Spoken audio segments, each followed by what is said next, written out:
Hello friends, आज की हमारी कहानी है द स्लीपलेस प्रिंसेस की। इस कहानी के पहले एपिसोड की हम शुरुआत करते हैं। चलिए आइए देखते हैं कि इसमें क्या होता है। पहले एपिसोड में दिखाते हैं कि मिस्टर गुनशान नाम का एक आदमी है जिसके पास कई सारे बच्चे दौड़ के आते हैं और वो एक प्रिंसेस के साथ बैठा है, राजकुमारी के साथ बैठा है और बच्चे उससे कहते हैं कि आज हमें आप एक कहानी सुनाइए। फिर वो बहुत सोचता है और एक कहानी सुनाता है। बताता है कि एक ऐसी राजकुमारी थी जिसको कुछ प्रॉब्लम थी और दुनिया उसकी सब परेशानियों को नहीं समझती थी।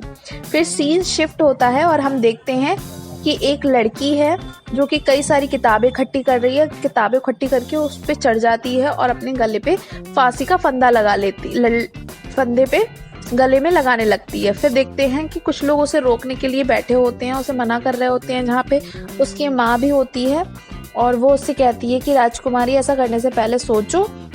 लेकिन वो उससे नहीं मानती है और वो उतरना तो चाहती है वहाँ से, लेकिन जब वो एक बार ऊपर चढ़ जाती है तो वो सोचती है अब मैं कैसे नीचे उतरूँ, क्योंकि मैं उतरना तो चाहती हूँ लेकिन उतर नहीं सकती। उसके पापा उससे प्यार नहीं करते हैं और उसकी बिल्कुल परवाह नहीं करते हैं, तभी तो उसे ओल्ड पैलेस में रहना पड़ रहा है। और फिर उतरना चाहती है लेकिन अचानक से उसका पैर स्लिप होता है और वो लटक जाती है। तभी एक लड़की आती है उधर से दौड़ती हुई सूचना लेके कि आपकी जो सगाई थी वो कैंसिल हो गई है। यानी कि जो प्रिंसेस लटक रही थी फंदे पे, वो अपनी शादी को रुकवाने के लिए लटक रही थी। फिर वो खुश हो जाती है लड़की राजकुमारी और वो नीचे उतर आती है। अगले सीन में दिखते हैं हम दो सिपाही अपनी बुरी किस्मत को कोस रहे होते हैं और कहते हैं कि आज हमारी ड्यूटी करने की बारी है। ओल्ड पैलेस में सुना है यहाँ पर आत्माएं भटकती रहती हैं। फिर पीछे से दिखाते हैं कि कोई आत्मा चल के आ रही है और वो लालटेन पकड़ी हुई है, लेकिन वो घबरा के भागने लगते हैं चुड़ैल चुड़ैल करते हुए। और वहाँ पर वही लड़की आ जाती है जो न्यूज़ लेकर आई थी थोड़ी देर पहले और वो कहती है कि देखो वो कौन है। तो वो पास जाकर देखते हैं तो वो राजकुमारी होती है। फिर राजकुमारी को लेकर वो लड़की वापस महल में आ जाती है, कहती है यहाँ से चलिए लोग। फिर हम देखते हैं कि राजकुमारी के बाल वो सेविका बांध देती है रस्सी से और फिर राजकुमारी और सेविका बैठ के बातें करती हैं कि मैं बीमार हूँ कि मैं रात में सो नहीं सकती। अगर वो रात में सोती तो वो उसे कुछ सपने आ जाते जो कि उसके लिए नुकसान देते, बहुत उसको हार्म पहुंचाते। तभी दिखाते हैं कि राजकुमारी वहाँ बैठी हुई है और उसके बाल उसने बांध दिए हैं। वहाँ पे वो बैठ के बातें करती हैं कि हमारे साथ ऐसा क्यों होता है कि हम इतने परेशान हैं कि मैं सो भी नहीं सकती। उसके बाद में सीन शिफ्ट होता है और देखते हैं हम कुछ लोग काले कपड़े पहन के महल में घुस आए हैं और राजकुमारी को घेर लेते हैं। फिर जो वो सेविका थी वो आती है कुछ लेकर प्याले में और वो चिल्लाने लगती है। फिर उसको घेर लेते हैं, सेविका को घेर लेते हैं वो काले कपड़े वाले लोग और उसको बचाने के लिए राजकुमारी बीच में आ जाती है और उसके पेट में वो तलवार घोंप देते हैं और उसके बाद राजकुमारी गिर जाती है और राजकुमारी मर जाती है। फिर देखते हैं कि राजकुमारी तो सपना देख रही थी, तो जो राजकुमारी गिर गई थी तो वो सपना देखा होता है उसने कि उसके साथ ऐसा होने वाला है। तो यही उसकी बीमारी होती है कि अगर राजकुमारी रात में कोई सपना देखती है तो उसका सपना सच हो जाता है और अगर वो उसे बदलने की कोशिश करेगी तो उस पे रत्नों का प्रभाव होगा, यानी कि कोई रत्न टाइप की चीज है जिसका असर उस पे हो, बुरा असर पड़ेगा। उसके बाद देखते हैं हम कि वो बचने के लिए इससे, लेकिन राजकुमारी कहती है लेकिन इसमें तो मैं मरने वाली हूँ, तो चाहे मेरे ऊपर रत्नों का प्रभाव हो या मैं मर जाऊं उससे क्या फर्क पड़ता है, क्योंकि वो तो वैसे भी मर जाएगी। तो वो अपने आप को बचाने के लिए अपने बाल काट देती है और वहाँ से भागने लगती है, कैंची ले लेती है और भागने लगती है। राजकुमारी एक दिशा में जाती है, सेविका दूसरी दिशा में जाती है। राजकुमारी एक जगह पहुँचती है, वहाँ पर पहले से एक आदमी मौजूद होता है। वो उस राजकुमारी के आते ही छिप जाता है और राजकुमारी को अजीब सी स्मेल आती है, जैसे कोई खून की स्मेल आ रही हो। फिर वो अपने कपड़े सूंघती है, तभी वहाँ पर वो जो लोग आते हैं जो काले कपड़ों वाले होते हैं वो उसको घेर लेते हैं आके। तो फिर राजकुमारी उनसे कहती है कि पीछे हटो वरना मैं अपने आप को मार लूँगी। उसकी बेवकूफ़ियों को देखकर वो जो आदमी होता है वो उससे बहुत इम्प्रेस हो जाता है और वो उसको बचाता है।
उसके बाद हम देखते हैं कि राजकुमारी बेहोश पड़ी है, जहाँ पे राजा अपने वैद्य से कहते हैं कि इसे उठाओ। उसके बाद वैद्य एक सुई लेकर राजकुमारी के सिर पे लगाता है और राजकुमारी उठ के बैठ जाती है, लेकिन तुरंत ही बेहोश हो जाती है। फिर देखते हैं राजा अपने मंत्री से बात करता है और वहाँ पर वो शक जाहिर करते हैं कि ये आदमी तो जी शाओ जैसा लग रहा है, लेकिन उस पे हम कैसे शक कर सकते हैं, वो तो इतना अच्छा महारथी है, उसने हमारे नानसांग की रक्षा की है। उसके बाद दिखाते हैं कि जो जीशा होता है वो अपने साथी से बात कर रहा होता है कि वो राजकुमारी के पास जो लोग आए थे वो हो सकता है कि उसके भाई के कातिल हों और राजकुमारी इसका प्रमाण है। उसके बाद दिखाते हैं कि राजा के पास जीशा हो जाता है और वो अपनी मोहर सेनापति की मोहर वापस करने लगता है, लेकिन राजा ये देखने के लिए कहीं उसने हमला तो नहीं किया था, राजकुमारी की शादी उससे फिक्स कर देते हैं और सेनापति को उनकी बात माननी पड़ती है। उसके बाद उसके भाई को दिखाते हैं जिसका नाम होता है शिनचैन। शिनचैन राजकुमारी को बचाना चाहता है क्योंकि वो बेहोश होती है, वो नहीं चाहता कि राजकुमारी बेहोश है और उसकी शादी हो जाए। फिर शिनचैन राजकुमारी को बचाने के लिए आता है, जहाँ पे राजकुमारी की सेविका उसे एक मैप दिखाती है और कहती है कि राजकुमारी बदलेगी। इसके बाद सेविका बताती है कि राजकुमारी अब रूपांतरित होगी और डोली जी शाओ के यहाँ पहुँच जाती है। शिनचैन बाद में रोकने की कोशिश करता है कि राजकुमारी बेहोश है और वो उसकी शादी ऐसे नहीं होने देगा, लेकिन ज़बरदस्ती जी शाओ उसे उठाकर ले जाता है।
इसके बाद राजकुमारी चूहे में बदलने लगती है और वो वहाँ पर रखी हुई सारी चीज़ों को खाने लगती है, बेड भी कुतर देती है। यहीं पे हमारा पहला एपिसोड ख़त्म हो जाता है। अगले एपिसोड को देखने के लिए मेरे चैनल को सब्सक्राइब कर लें। Thank you.